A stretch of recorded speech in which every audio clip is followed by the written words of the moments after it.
Serving their community is who they are because they love where they live. REMAX 3D Real Estate is proud to bring you Heart of Greenville, a video series dedicated to celebrating all the wonderfully great things about Greenville, Texas. On every episode, Dennisha Denney will share Greenville's story through the stories of people who call Greenville home. This is Heart of Greenville.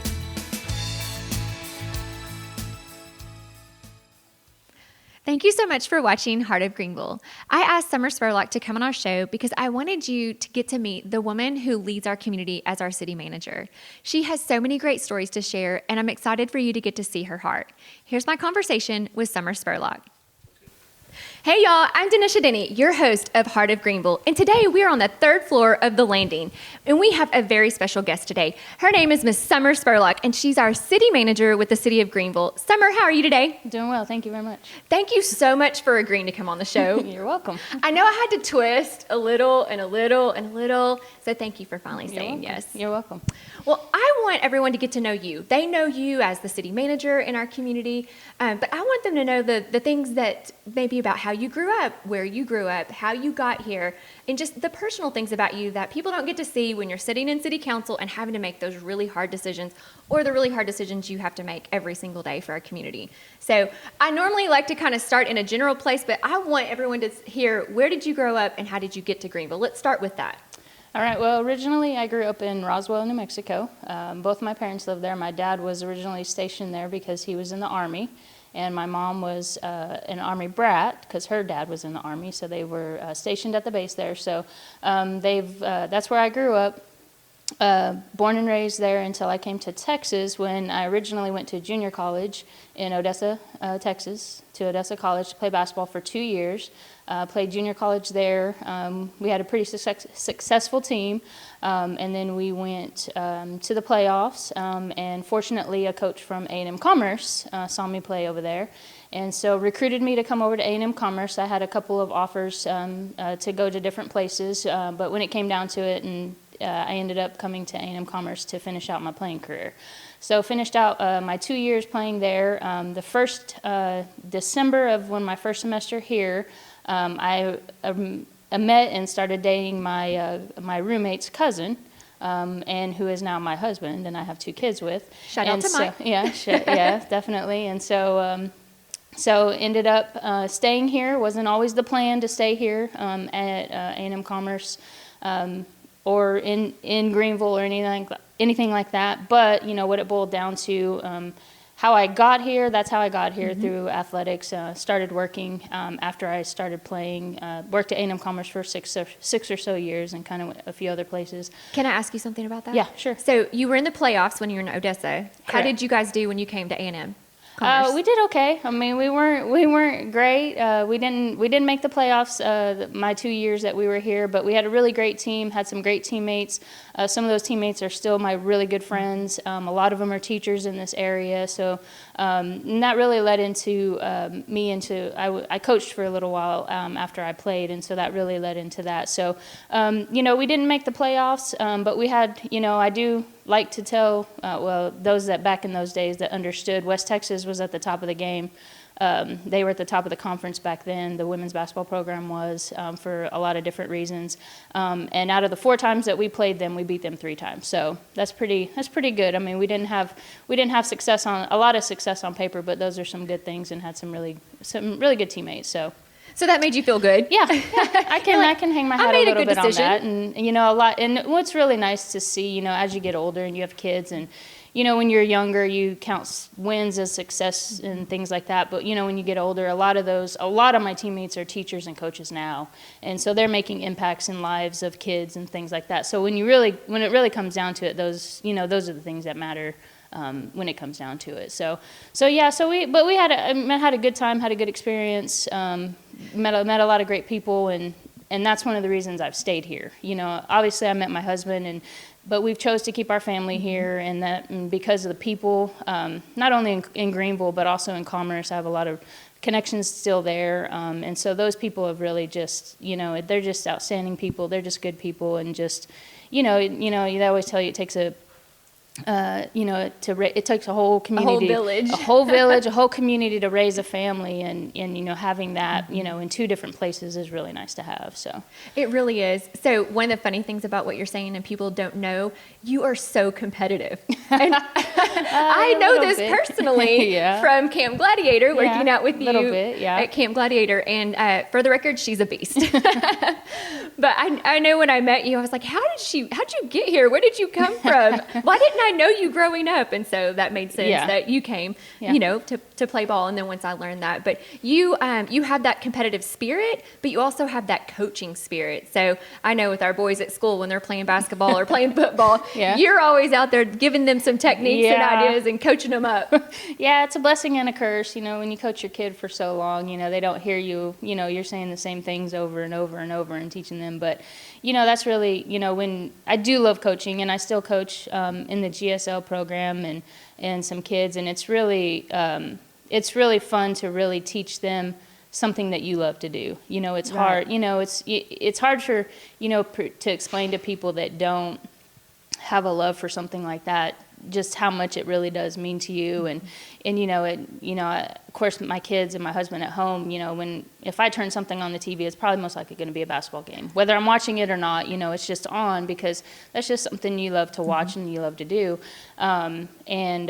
These kids, so it's really nice to be able to teach them that. And, sports has given me so much, as far as leadership and, diversity and getting along with, I've had all kinds of different teammates, from all different places, from Australia to Texas to, obviously I'm from New Mexico. And so, just getting to meet all kinds of different people and to travel to the places that I've traveled to, you wouldn't normally get to do that with sports. And it just really gives you a sense of, who you are and what you want to be and what you want to do and those kind of things. And so being able to teach, and mostly I coach boys just because I have boys, right. So it's, and which is probably a good thing. I don't know how well I would coach girls. I mean, I coach college girls, or college women, excuse me. But it's really nice to, and I had people always ask me, well, how many wins and losses and all that, which really doesn't really matter. Really what I want to teach them is how to play the game the right way. And, somebody asked me, gosh, I was coaching my younger son in baseball. Well, it's been 2 years ago now because of COVID, but I had a kid that just, he didn't really, didn't pay attention, couldn't, wasn't interested, but liked to play because it was fun and those kind of things. And he was like, yeah, coach, I don't really think I'm going to play next year, but by the end of the season, we got him, he hadn't hit a ball all year. So by the end of the last couple of games, he was hitting balls and he was having a great time. And he's like, oh yeah, I think I'm going to play next year. So, things like that, really resonate with me, and that's what I remember. That's as kids so rewarding. Like that. So yeah. So tell me this: where did your passion for sports, and even basketball specifically, where did that come from? Did someone instill that in you when you were growing up? I don't know. My parents, neither one of my parents played basketball. So my dad was a huge softball. He played all kinds of different sports, obviously, but he was a big softball guy. And I've been on and they were also big bowlers. So I grew up in a bowling alley. Yeah, I don't know if anybody knows that little tidbit about me, but everybody from my cousins to my grandma until she was 80-something bowled, and we were in a bowling alley pretty much every night of the week. So we were either in the bowling alley or the softball field. And so I think really from my dad, I got that competitive spirit of softball because he never wanted to lose anything. So bowling, softball, and my mom has it too, but she's just, she played softball as well. But so I don't know, to be honest with you, I don't know. I just started playing basketball. I had a family member of mine that in middle school took me out, picked me up from school every day and went behind the school and played basketball every day. And he beat me every single time. But for some reason, I don't know if it was stupidity or just competitiveness, but I kept coming back and with the hope and thought that I could beat him one day. And so I really think, and then just, I don't know. Did it happen? Did you beat him? He hasn't played me again since I got older. So, you got to call that. Game on. No, I don't know. He won't play me again now. So since I went to college, but yeah. So I think just that competitive spirit came from my dad. Basketball, I don't know. I just love it. I can't explain it. I don't know where it came from, and I mean, it just once I started playing it, and I had a really really great middle school teacher. and a coach and a teacher. He was my coach and my teacher, and he taught me the fundamentals from the beginning and from there. And then I think his love for it kind of, helped me, grow a love for it too. Right. So, and then it's just kind of, that's where it's been. So That's awesome. And it sounds like the leadership skills and that drive and that competitive nature, all of that you have inside of you, seems like it kind of came from your experiences and growth in basketball. Yeah, I think so. Yeah, I definitely think so. I mean, you always had to, it was always a blessing to be able to play, a game that you loved and go to school. A lot of people don't have those opportunities. So, I was like, okay, well, I'm going to work really hard at everything I do. And that's partly because my parents, that's how they raised me. If you're going to do something, you need to do it right, and so, once I figured out this is the right way you kind of do it, and you had coaches that teach you the right way, and professors and all that too, they teach you the right things to do. I think that's where it's like, okay, I'm going to do this. And, it's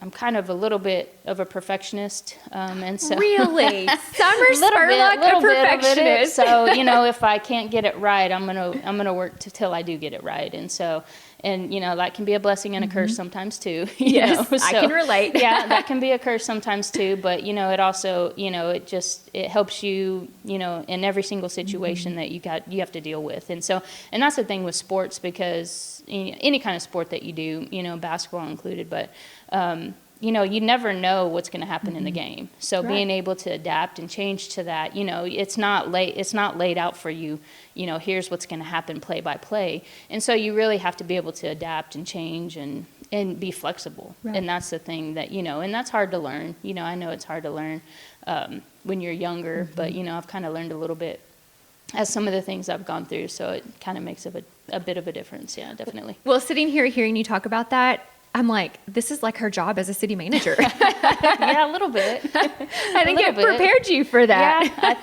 Oh, definitely it did prepare me for that. There's so many things as city manager, that, and obviously being city manager was not my original path either. My background is in finance, and so that's kind of the path I was on. But, there's so many things in city government, because I'm having to deal with libraries, to public works issues, to water breaks, to car issues, to, things in finance. So, I mean, you get every single, it's not like, most companies or CEOs, you produce one product. Right.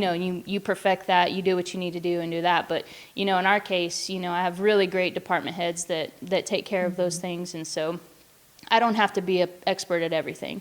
Certainly they're the experts, but, just being able to, deal with, one day you can be dealing with, obviously, we dealt with a lot of water issues last week, Right. and then, the next issue we could be dealing with would be something at Parks and Rec, you just never know. So it's a diverse range of things that we do and services that we provide, which we're happy to provide. And so, so sports did really prepare me to be able to deal with a lot of different things, which is great. So a lot of different people.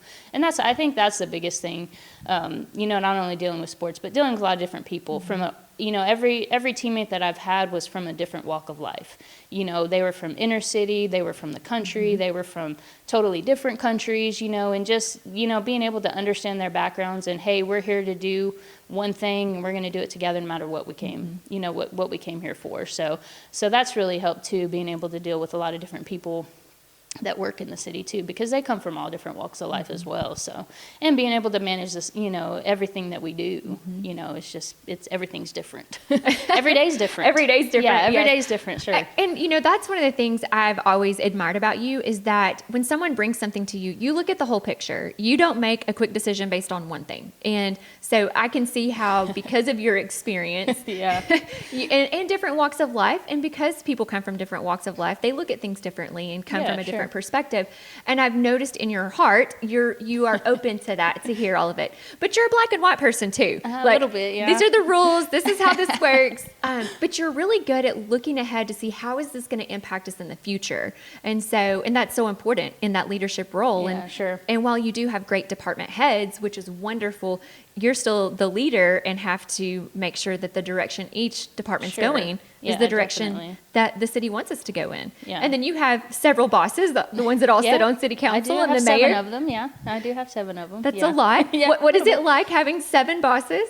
Oh, it's great. I mean, each one of them bring their own perspective. So like you said, being able to see things from different areas and different angles and awful different parts of the city, different walks of life, we've got all gamuts from, entrepreneurs to lawyers to retired people. And so being able to see all those, which is helpful because those are all the types of citizens that we deal with, right. So we can see all those different perspectives and see that. So that's helpful in being able, something I might not have thought of, they bring to my attention. I'm like, yeah, maybe we need to think about that and do that, or, or at least consider it and let's talk about it and plan for it or whatever. And so, everybody has their own vision of the direction that City of Greenville goes. But I think, the great thing about council is they're all in it together. So they all want Greenville to be better, and we might have different ideas of how that goes and resources on how that goes, but they all want it to be in a better place than when they left it. So that's helpful to be able to have 7 different perspectives in that sense and the vision where we want to go. So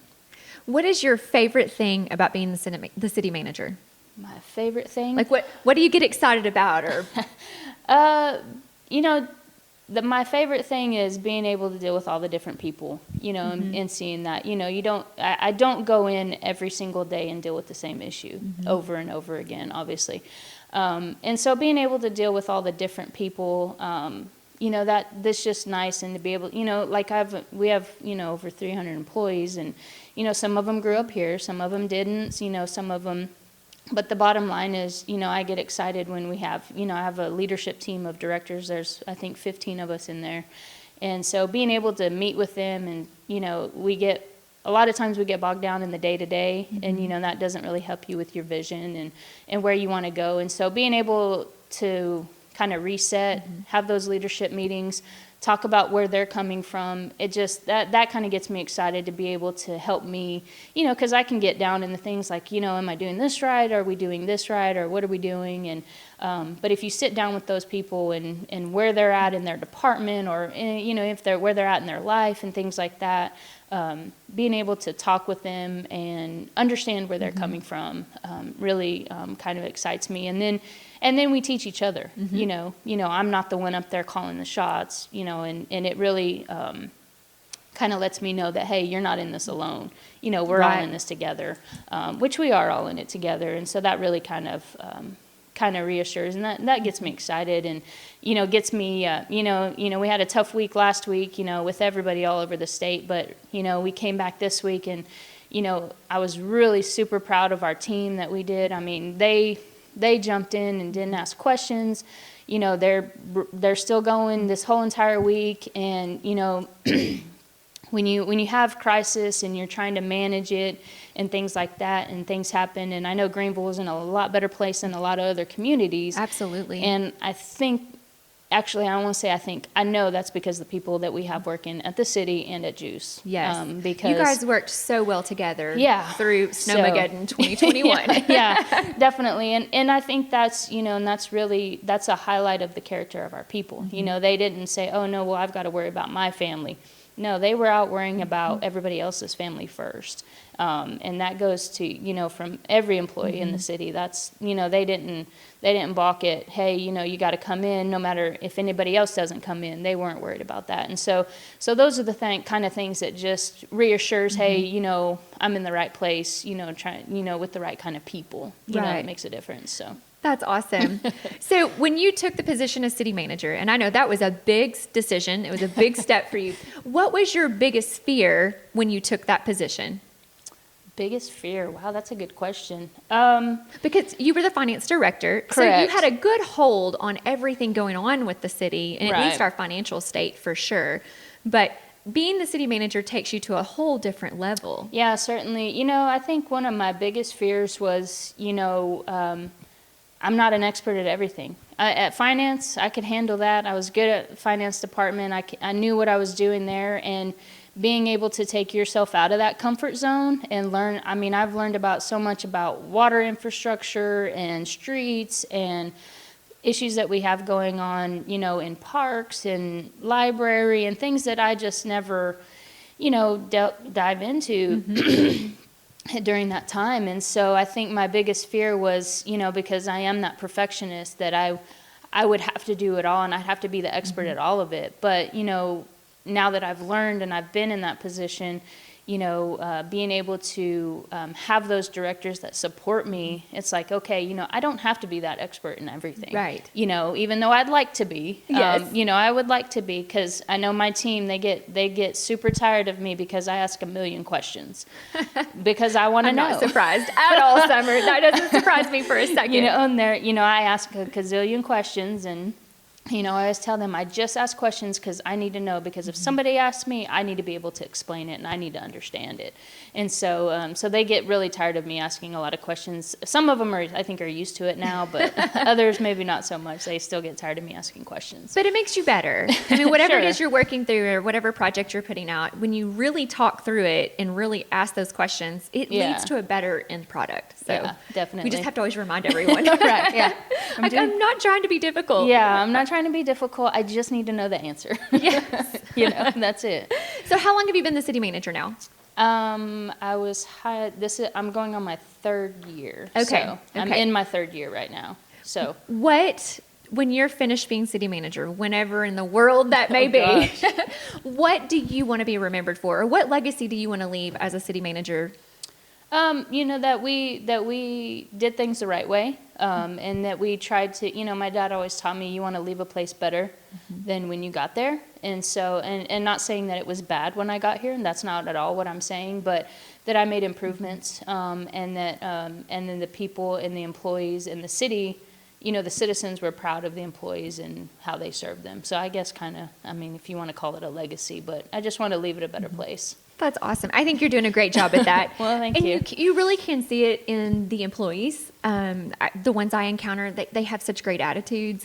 And so I think you've created a very positive work environment. It's not perfect. Sure. There's no organization that's perfect. Yeah, but we won't be perfect. I do think people feel like they can be heard with you. Your door is always open. Sure. You're always open to citizens being able to come and talk to you, and you will listen to them. And like you said, that doesn't mean you can change anything or do anything Sure. about it. Yeah. But you can I hear will them, listen. and you Yeah. will listen, and something good can still come out of that. Sure.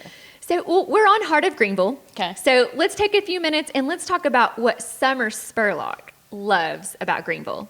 So what do you Okay. personally love? Personally, I love the people. That's the bottom line. Like I said before, that's what's kept me here. Just being able to raise my family here. I've chose to stay here, and I would like to stay here and continue to raise my kids here. Just being around all the people that I deal with, from my work family to my church family to the school family that my kids have, to my family that's not really family, because my family my blood family is obviously still in New Mexico. But just the people, that's what I love about Greenville. And we went through the straight line winds, just not too long ago. We've gone through the COVID-19, we've gone through now Snowmageddon, and through all of that, the people have just been wonderful. So it just reassures you that you're in the right place, and you just want to raise your family, where they can be supported and your kids can be supported and that kind of thing. And so I think my kids have everything that they need. They have every opportunity that they need to go where they need to go. So Is it hard to balance being a mom and the city manager sometimes? Oh, definitely. Yeah, it is. I was telling, everybody's, a couple of my folks up at work, they're older, they've got grown kids, so they love working from home, which we have that ability now since COVID, we're kind of set up that way. And so, they're able to work from home, but, their kids are grown and gone away and whatever, so they get to go home and they get a lot done because nobody interrupts them at work, Right. obviously, And I was telling somebody, well, when I'm at home, my kids are there and, my husband's there and all that. And, even if I had a separate space and my kids aren't grown yet. And so, basically I was having to do 2 jobs at home. So I was like, oh my gosh, I got to get back to work because I can't do, I can only do one, I can do one job here and then I can do one job there. Obviously they do overlap and my family does understand that and they've been awesome. But, it was really difficult to juggle, and especially, with a 9-year-old that demands a lot of your attention. So, which him. So I love him. He does So demand a lot of lovable. attention. So, it's like you're on the phone and he's, mom. Mama. Yeah. It's like, no, son, not right now. So doing 2 jobs at home was a little bit more difficult. So I did enjoy coming back to work. So I could designate the two and get some things done. So. Well, and that way you can focus on work when it's time to focus on work. You can focus on being a mom when it's time to be a mom. Yeah, definitely. I mean, Jacob does need his time with his mama. He does. He's very demanding. He is. Damon's good, though. Yeah. He's like, give him a ball and he's good. He's a teenager now, so yeah, he just closes himself in his room and he's perfectly fine with that. So exactly. Well, what are some of your fun activities that we do inside the community that you enjoy being a part of? Like community, just anything that we do? Yeah, like the things we do, like even like with the Rotary Club or some of the different, community activities that are put on. Like, what are ones that you're like, okay, kids and Mike, let's go. We have to go do this activity. I mean, we try to go to all of them. Obviously COVID's put a hamper on that, but we love going to the Hunt County Fair. The kids love doing that. We love going to the Christmas parade is obviously a great thing that we love going to. Veterans Day parade, we always try to come down to that and do those kind of things. I've been a little bit hesitant. I haven't been out and about since COVID just because, but those kind of things, anything that we have downtown, we always try to at least come to try to come and visit, and those kind of things. And, obviously I love going, and this doesn't pertain to Greenville, but I love going to the A&M Commerce athletic events. I love going to, I've missed that, since we can't go, but, so we always, my kids get tired of me dragging them to those things, but they're just going to have to get used to it because I love going to those things. So those are the kind of things that I love. I mean, just anything where you can, get together and gather with people, and, the parks, they always have their, movies in the park and things like that. And obviously the 4th of July celebration is a big one. So I love going to that one. So we have a whole family. Everybody from Commerce comes over and we go to that one. So, so just, anything where we can get together as a community. We always try to, we always go to those kind of things and be around, if it's anything sports, obviously we'll be around it, I'm sure, in some form or fashion. Don't have to twist your arm for that one. Yeah, I don't twist my arm for that one. So, but yeah, so we love doing those kind of things. And, anything we can help, with the community, I drag my kids to the Cotton Patch bike race, because we volunteer and help for that. So we love being able to do and be around that. And, anything that we can do, and that's why I always told I always try to teach my kids, which I don't know if it sinks into their heads, but, you can't always, give your money, or if you don't have money to give or whatever, but you can always give your time. So, absolutely. Anything that, I can be involved in, we like to do, and we do a lot of stuff with our church, our small church and stuff like that. So we like to do those kind of things. Then that's another thing about you too. You also give your time at church. And I love that. You work really hard to be balanced. I try. I don't know how successful I am, but I try. You can probably go and kind of reset there. Yeah, definitely. Get your soul put back in center. Yeah, definitely. Yeah, no, and it's been kind of hard because we haven't been back because of COVID stuff going on, but we're still in contact with our church family and that kind of stuff. So that's kind of nice to be able to, just call them up and check on them and, hey, how you doing, or whatever, and every once in a while. So I was kind of doing the math. You've been the city manager for 3 years. Last year would have been your 2nd year, and you had to navigate COVID. How was that? Well, it's kind of like everybody else. You figured it out as we went. And like I said, because the people that we had within our organization, and the council support that we had, it was a difficult time, but, for a lot of citizens and even our employees, but we kind of worked through it and worked together as a team, and and that's what I tell my people every time I go talk to them. Everybody else's business kind of slowed down, but ours didn't. Ours ramped up because people were at home and needed more services, or or wanted this or that, and so we just got busier. And my people, they just didn't skip a beat. They just kept going. So it was really nice to be able to do that. And council gave us the support, every support that we needed, from our first responders to our parks guys, to everybody. And they supported me in every decision that I made, for our employees and for our citizens.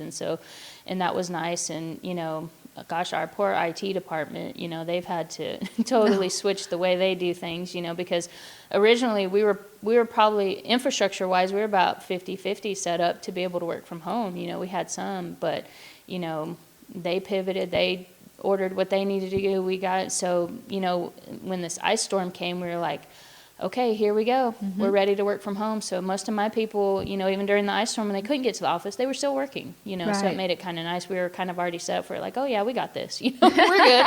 We've done this before, we've been down this road. So that was kind of nice. But yeah, just really, being able to navigate that was, I think, like I said before, the character of the people that we work with and the council as well. Everybody just kind of worked together to work through it. So it was difficult, and I think we're still dealing with it, and we're going to be dealing with it for a long time. I don't know that it's ever going to go away. So, but yeah, so no, just the people being able to do that, we just changed the way that we do things now. So we just, It had to be hard to cancel things like the 4th of July parade and then the Christmas parade and, those things that we love so much about our community. And so I hope in the upcoming year we can find safe ways to bring those back. Yeah, definitely. And that's what our staff has been working towards. I know Parks has done a really good job being able to offer a lot of things virtually that we haven't. The library offers a lot of things virtually, because, it's been difficult too, not having events at the GMA, which we're used to having those, stacked on each other, and, just seeing people and doing that. And so, just being able to, staff has done a great job of kind of figure out different ways and diverse ways to still get to the community. And like you said, even still having those events, but having them safely. Right. And so figuring that out. So I think everybody's just, like you said, everybody just needs that right now. And so if we can provide that in some little way, definitely we're gonna work to do that. Awesome. Yeah. Well, thank you for all that you did through COVID and all of your staff and everyone with people, the city. Not me, so. But it starts at the top. The leadership starts at the top. And so you have such a heart for people. Even just sitting here talking to you, I knew that already, but listening to you talk, it's like you love your people so much. Yeah. And I think that's why they're giving back so much to the community. They know you love and care about them. Yeah. And so thank you so much for sharing that. Okay, I asked you before we hit start to pick a number between 1 and 20, and I didn't let you pick 7. And you picked 14. Okay. Tell me why you picked number 14. Because it was my basketball number. Yes, that was going to be my guess. One of my basketball numbers. I was 10, 22, and 14. So. Was 14 your luckiest or just your favorite? No, 22 was my favorite because 2 of everything, double 2 of everything. Oh, so, I like that. I like that. Oh, and I didn't have a 22. I told you to pick a number between 1 and 20. I already picked 22. Okay. Definitely. All right, 14 it is. Okay. Here's what the question is. What is the craziest or most out of character thing you have ever done? See why I laughed? Well, yeah, I'm going to get you out of your comfort zone to answer that. I don't have a crazy thing that I've done. Come on, Summer. I don't think Something. so. Go back to college. Let's talk about those college days. We can't talk about those. We didn't have cell phones when I was in college, so we don't want to talk about those days. What was the most out of character thing that you ever did? Something that maybe you stepped out of your comfort zone to do. Oh, gosh. I can't think of anything. Was it out of your comfort zone to be the city manager? Oh, definitely, yeah. It was. That was one thing. Did Mike think you lost your mind? Did he think, oh yeah, she's perfect for that? I don't know what he thinks. I don't try to go down that road. We've been married too long, so I don't go down that road. But no, I mean, it was pretty crazy. I mean, it was definitely out of my comfort zone because I think I've told this story before, but I think I told council no 3 times before, I finally said, okay, God kept pushing me back there, and said, okay, this is where you're supposed to be right now, because I'm the person that I want to see things, down the road or whatever. And in city manager line of work, you usually last about 3 to 5 years. And I was like, well, I don't want to leave Greenville in 3 to 5 years. I'm on the 3rd year now, so we'll see how it goes from here. But, and I told council that. I was honest with them. I said, I want to be here. My kids are here, and we're here, and I'm going to raise them here. And, that scares me a lot, to be able to not do, to not be in Greenville. With my kids and stuff like that. And so yeah, definitely that's probably, I would say, out of character to go ahead and, it was definitely out of my comfort zone. I will say that. I don't know about out of character, but out of my comfort zone. Definitely out of that. Yeah. But, I love that you prayed about it and you let God lead you through that. And that means that God will see you all the way through it. Sure. So I think it would be awesome to have you city manager for a long time. I hope so. I hope you're right. Have that consistency. Yeah. I look at some other cities that have had their city managers for a long time.